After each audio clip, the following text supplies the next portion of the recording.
Hello, my name is Brian Klaas. I'm an associate professor of global politics at University College London, a patriotic Minnesotan, and I've spent most of my professional life studying the breakdown of democracy and the rise of authoritarianism across the globe.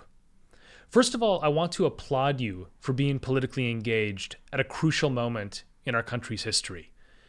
Like me, you've probably watched over the last 5-6 years as America has transformed into something that is unrecognizable, a deeply divided, dysfunctional society that is lurching dangerously towards authoritarianism. And I think for many of us, seeing the United States from afar actually gives us a more clear-eyed assessment of how crazy things have become in recent years. Now, I want to share a story with you as part of my remarks today that's lingered with me for the last several years. A few years ago, I met a man in Belarus who had been a presidential candidate. And for the crime of running for office and speaking out against the dictator, he had been jailed, beaten, and tortured.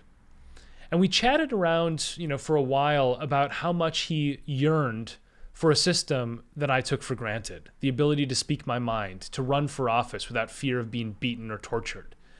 And so when he got up to leave at the end of our conversation, he stood up and he turned back towards me and he said 7 words that I'll never forget. He said, "You don't realize how lucky you are." And what he meant was that we take democracy for granted. We don't realize how precious it is until it's gone.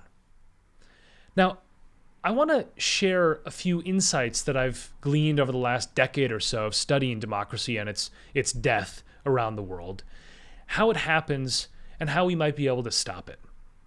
So first off, I want to use an analogy, if you'll indulge me for a second, that I think democracy is a bit like a sandcastle. Now, what I mean by that is that you've got this whole range of possible sandcastles. There's the very simple one that children make, all the way up to the prize-winning ones that have ramparts and towers and are huge and sophisticated. And democracy is like that. You have places that are very weak, flimsy, simple sandcastles. They just hold elections and there's nothing else to them. The United States, over centuries, has built a robust prize-winning sandcastle, one that can stand up to quite a lot of onslaughts. But like all sandcastles, democracies also require constant vigilance, maintenance, and repair. And if you don't repair them, if you don't reform them and replace the bits that crumble, you're going to have them swept away by time or by waves. And those waves can happen in a few different ways, just as with democracy.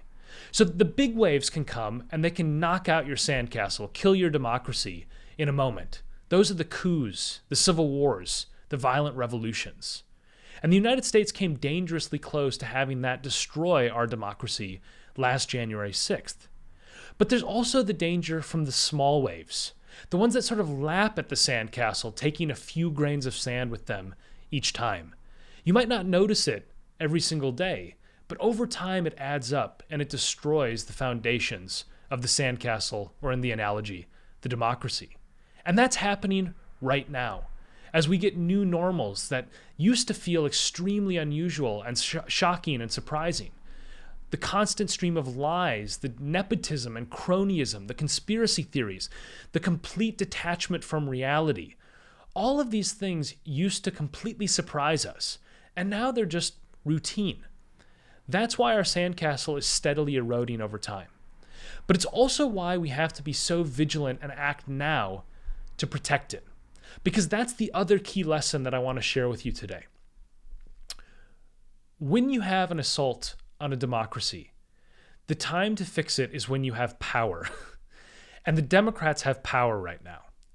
We're very lucky that on the period of this authoritarian onslaught, the Democrats control the House, the Senate, and the White House.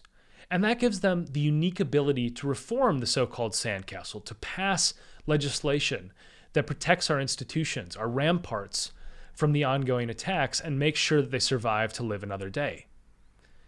But we need to be urgent about that, because one of the key lessons that I've realized over the years is that when you have a democracy under attack, it is so much easier to protect it than it is to resurrect it once it's died.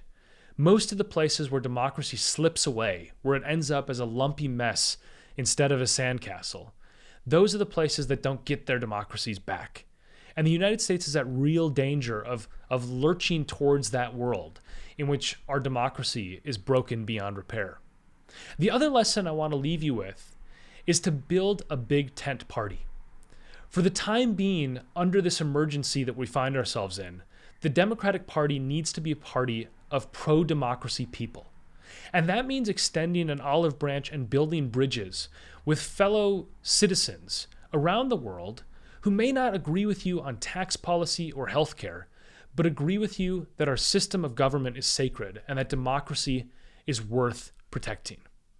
I know I'm preaching to the choir with this message. I know that you all believe in democracy, but I hope that this will help spur some of you to redouble your efforts heading into the 2022 midterms, because the time to act is right now.